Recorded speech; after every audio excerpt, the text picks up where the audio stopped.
the WWE episode number 25, weighing 6,345 pounds, the Dead on Dave from YouTube. And in the other corner, in the other corner, weighing 170 pounds and beef and cut, Joe Cronin. No, I'm just. I look like shit right now. You made me fatter than I am, and Yeah. you're fucking like Matrix self, Yeah, I'm sorry. I know I'm like Neo or something. right? It was a glitch in the Matrix on Christmas Day when it was warm as hell out. It was really bizarre, as we talked about. I mean, I don't know what this music is. I'll probably never use it again, but there it was. You seem to be into it. I don't know why. I was into it for a little while, and now I'm totally out of it. State of the WWE has taken an absence for, God, I don't know, maybe 6 months, maybe more than that, which is crazy because it was a bi-weekly or at least monthly thing that we did, and now it's going to be back, though, and we've got to do it in pretty much, I'm going to do it in 15 minutes here, and then we might start doing some other things later on. But what time is it? 2:38, because I'm going to time this thing. 48, so we got about, 12 minutes left. 12 minutes, yeah, right. So maybe we shouldn't have used a long intro. Yeah, that was a dumb idea. So it seems like right now that they're really, really building Wyatt. They're afraid of hurting him at all. They're trying to protect him, yeah. Right, which is like, well, what's the reason for that? And everyone's, of course, pointing right at the fact that it's got to be because of Undertaker or something. Sure. Which I think those two guys would do a great program, but why after all these years and all this talk of Sting and Undertaker would they not go that route? I'm going to put this to rest right now. Not only should Sting and Undertaker is not going to happen, it should not happen. It cannot happen. Why is that? A couple of reasons. One, it makes no fucking sense. They've already booked the Triple H Sting angle. They started at Survivor Series. It would be absolutely fucking retarded to waste that pop that they got and somehow pivot him to Undertaker. Second, let's take off of our fan caps for a second and not just get lost in Undertaker and Sting, and let's think about how terrible of a fucking match this would be. Right. Undertaker's had decent matches aside from the Brock Lesnar match in the past 5 years, but they've been with CM Punk, who he didn't have to do much in because Punk makes everybody look like a fucking rock star, Triple H, and Shawn Michaels. We're talking about some of the best performers in the history of wrestling.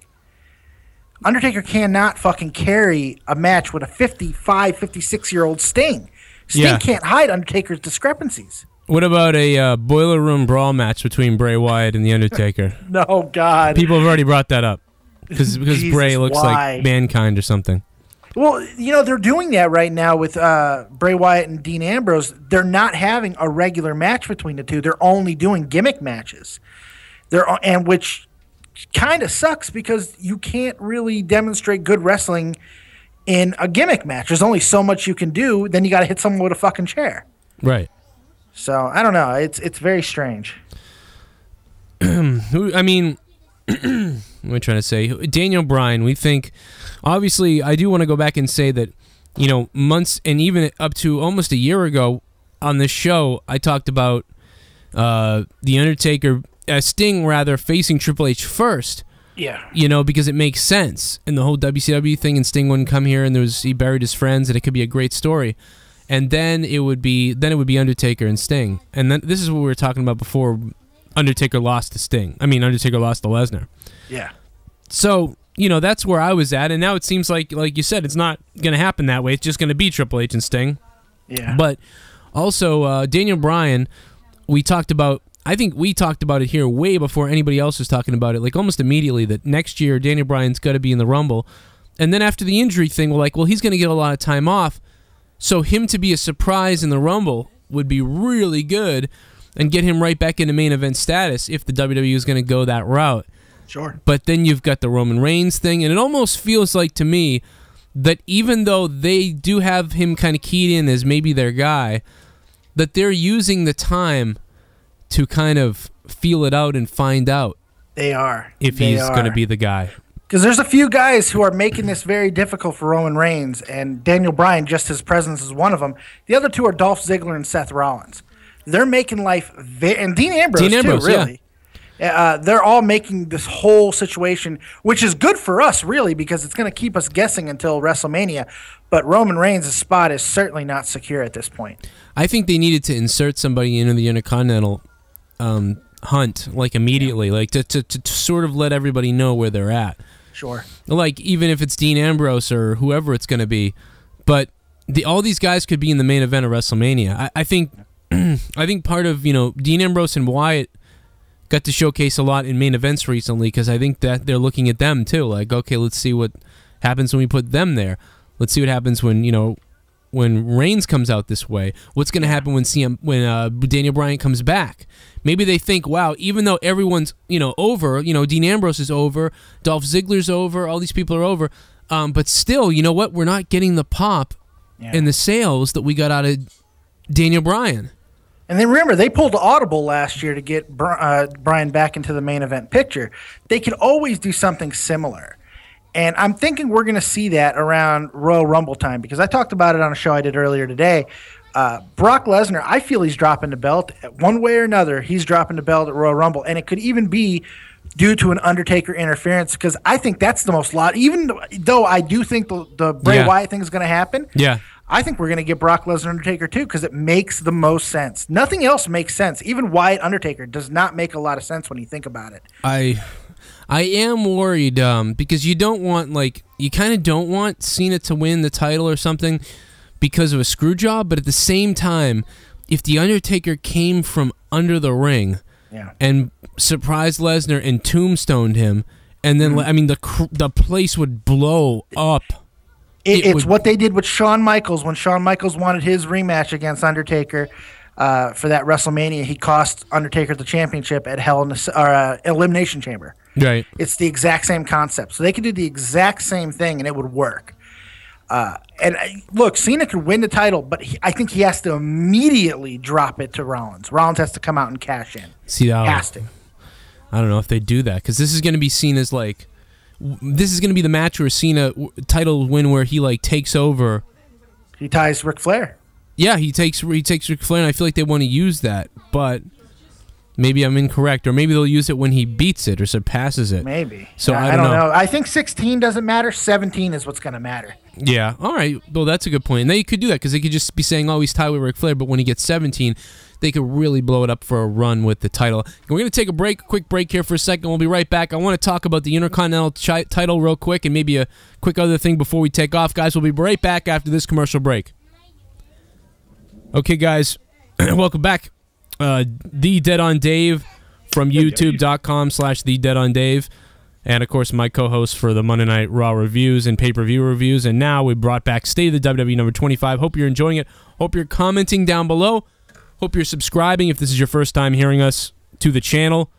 And I hope you go over and subscribe to Dead on Dave at The Dead on Dave on YouTube. And my other channel, Spectrum Gaming 617.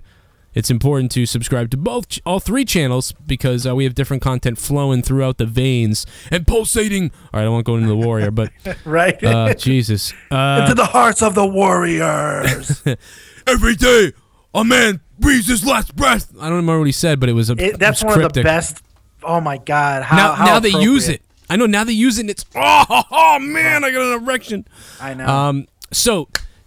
Intercontinental Championship, Dolph Ziggler I think we both probably believe this, but I don't know, should carry it into WrestleMania. Sure. And should be in a big match with somebody, and I wouldn't even mind. I'd like to see another ladder match with somebody.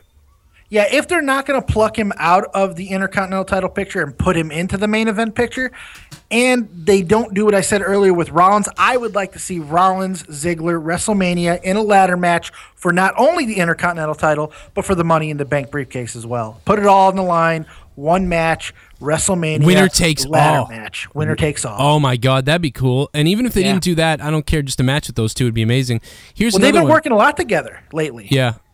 I mean, I think Cesaro and Dolph would have an amazing match too, but I think he's been pushed aside. And we're not going to talk about Cesaro and Tyson Kidd with that little fucking hashtag fact stealing fuck. You know you love it.